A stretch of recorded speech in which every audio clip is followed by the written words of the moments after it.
जय हिंद दोस्तों, जय श्री राम। तो आई होप आप सभी लोग मस्त होंगे और तंदुरुस्त होंगे।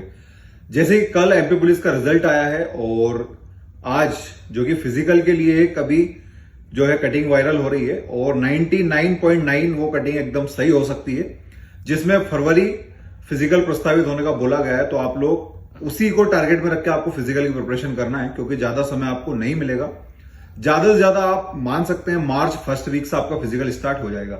जनवरी ऑलमोस्ट खत्म हो चुका है, अब आपके पास में एक महीना है। अब वो एक महीना भी है या नहीं, बट हम मान सकते हैं क्योंकि फरवरी का उन्होंने बोला है, तो हो सकता है मार्च फर्स्ट तक वो जा सकता है। बट फिजिकल 99.9% बहुत जल्द होने की संभावना है। तो आप लोग बढ़िया से मेहनत करिए। अभी तक भी आप लोग अगर जागे नहीं है तो जाग जाइए और फिजिकल की प्रिपरेशन करना स्टार्ट कीजिए। जो कटिंग वायरल हो रही है वीडियो के अंदर मेंशन कर रहा हूं, आप लोग देख सकते हैं, पढ़ सकते हैं क्या उसके अंदर बोला गया है, क्या क्या उसके अंदर बताया गया है। वीडियो अच्छा लगे शेयर करना, फॉलो करना।